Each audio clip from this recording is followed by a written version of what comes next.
Bonjour.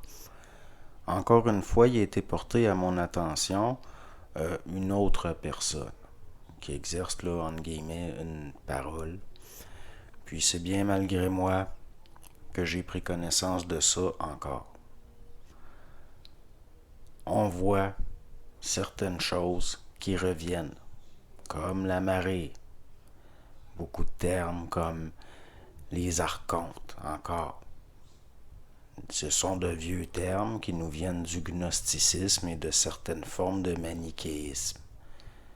Encore une fois, une projection au niveau du systémique, une anthétisation de gardien.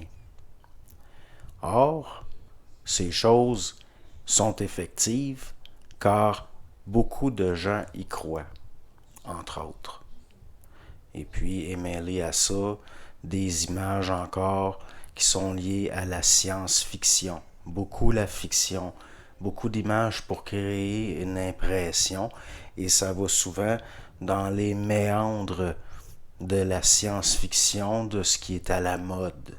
Puis encore viennent des termes beaucoup plus proches de certaines doctrines extrêmement anciennes qu'on pourrait le croire, comme la matrice, comme certaines doctrines anciennes qui considéraient le plan matériel comme une prison dans lesquelles les âmes étaient emprisonnées.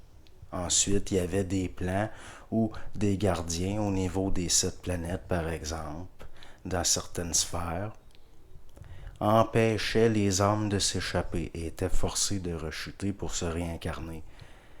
Au-delà de la forme, on peut considérer que c'est réel. Par contre, au niveau de la forme, c'est extrêmement subjectif et ça charrie des choses extrêmement anciennes liées à la mémoire de l'humanité au niveau d'une subjectivité collective. Donc là, ça commence à devenir fatigant. C'est pour ça que j'essaie de ne pas me mêler de ces choses-là. Mais il y a tout le temps quelqu'un qui va finir par porter à mon attention certaines choses. Et parce que j'ai encore une certaine curiosité au niveau social, je suis porté à aller voir. Ensuite, il y a une mise en vibration, puis il y a une prise de parole qui se fait. Au niveau de créer un centre, de densifier un noyau, il va falloir avoir la capacité de faire face à la solitude de sa conscience dans un espace vide de forme. On ne pourra pas y arriver si il y a toujours qui s'invite des thèses comme ça. Puis je me permets de dire des thèses comme ça.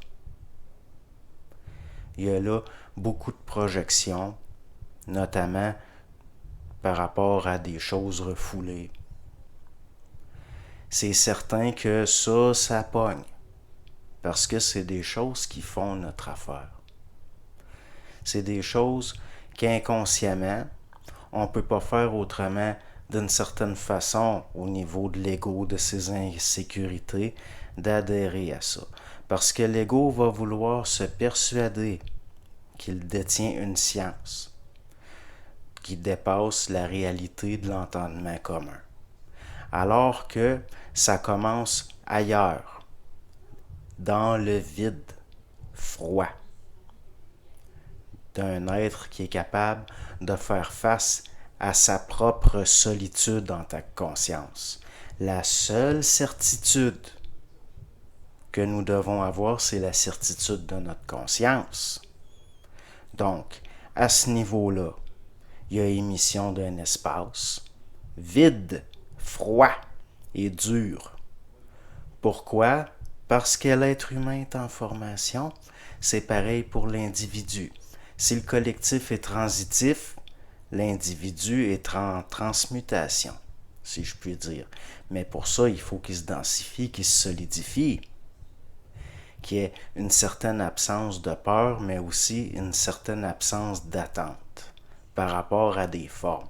Il faut savoir reconnaître des vieilles choses qui reviennent sous de nouvelles formes. Et ça devient très à la mode, ça devient très populaire, et juste ça, ça devrait nous mettre la puce à l'oreille.